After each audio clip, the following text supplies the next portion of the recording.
স্বেচ্ছায় রক্তদান শিবির অনুষ্ঠিত হলো মেমারিতে। পূর্ব বর্ধমান জেলার মেমারিতে 2 নম্বর ব্লকের সাতগেছিয়া গ্রামে পশ্চিমপাড়া পুজো বাড়িতে দুটি স্বেচ্ছাসেবী সংস্থা শ্রী সবুজের অভিযান ও আলোক দিশার ব্যবস্থাপনায় রবিবার এক রক্তদান শিবির অনুষ্ঠিত হয়। প্রায় 100 জন স্বেচ্ছায় রক্তদান করলেন।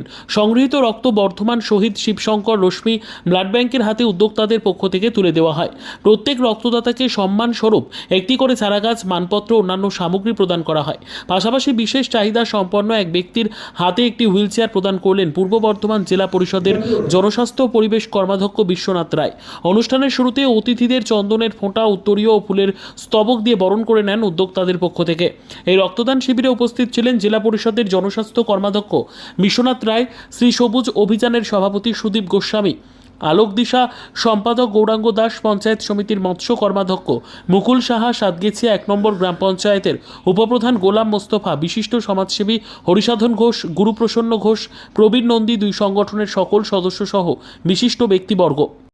পশ্চিমপাড়া এখানে পুজো বাড়িতে উপস্থিত হয়েছে। এখানে আমাদের শ্রী সবুজের অভিযান এবং আলোক দিশা এই দুটো যে এনজিও, বিশেষ করে যেখানে শিক্ষকরা সম্মিলিতভাবে এনজিও চালাচ্ছেন, তারা আজকে এখানে এই একটা রক্ত সংকেত মুহূর্তে যখন আমাদের জেলা জুড়ে চলছে, সেই সময় দাঁড়িয়ে তারা আজকে 100 ইউনিট রক্ত সংগ্রহের একটা আয়োজন করেছেন। তো আমি পূর্ব বর্ধমান জেলা পরিষদের জনস্বাস্থ্য এবং পরিবেশ কর্মকর্তা হিসেবে আপনাদেরকে বলেছিলাম যে আপনারা একটা একদম সঠিক সময় আপনার শিবিরের আয়োজন করেছেন। তাই আপনাদের সঙ্গে কিছু সময় হলেও আমি আপনাদের সঙ্গে সময় কাটাবো, তাই একদম সকালে এসেছিলাম। অনুষ্ঠান শুরু হয়ে গেল, এরপর রক্তদান শিবির হবে এবং তার সঙ্গে ওনারা একটা বিশেষ উদ্যোগ নিয়েছিলেন যে এই এলাকার বিশিষ্ট মানুষ স্বাধীনভাবে তিনি কিছু প্রতিবন্ধকতার সৃষ্টি হয়েছেন, তাকে সুস্থভাবে চলাফেরা করার জন্য তার একটা বিশেষ যন্ত্রের প্রয়োজন, সেটাও তারা আজকে তাদের পরিবারের হাতে তুলে দিলেন। আমিও সেখানে সাক্ষী ছিলাম। তো যারা এই আয়োজন করেছে তাদেরকে ধন্যবাদ। এবং তার সঙ্গে অবশ্যই আমাদের স্থানীয় যারা এলাকার অভিভাবক হিসেবে রাজনৈতিকভাবে এবং জনপ্রতিনিধি হিসেবে আমাদের হরিসাধনবাবু ও প্রধান সাহেবরা আছেন, তারাও আমাদের সঙ্গে সামিল হয়েছেন এই এনজিওর সঙ্গে।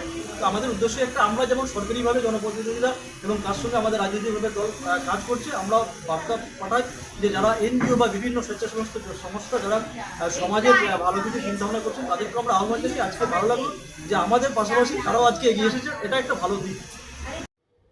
Bureau report, PB news.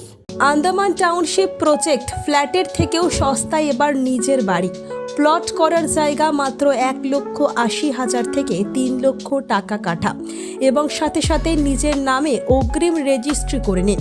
আরও বিশেষ আকর্ষণীয় থাকছে আপনাদের জন্য, রাস্তা থাকছে 12 থেকে 16 ফুট চওড়া, 24 ঘন্টা জল ও বিদ্যুৎ সরবরাহ, পরিকল্পিত ড্রেনেজ ব্যবস্থা ও নিরাপত্তার ব্যবস্থা থাকছে এবং আরও থাকছে স্কুল, একই ছাদের তলায় সর্বশিক্ষা, লেক পার্ক, খেলার মাঠ, সুইমিং পুল, হাসপাতাল, ব্যাংক, এটিএম, শপিং মল ইত্যাদি।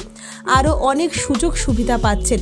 ঠিকানা মনে রাখবেন, বর্ধমান রেলওয়ে স্টেশন থেকে কাটোয়া রোড, দেওয়ানদিঘি থানা 500 মিটার, নবদ্বীপ রোড 200 মিটার। তবে আর দেরি কেন, আজই চলে আসুন। যোগাযোগ নম্বর 8918277795, এছাড়াও 7547903108।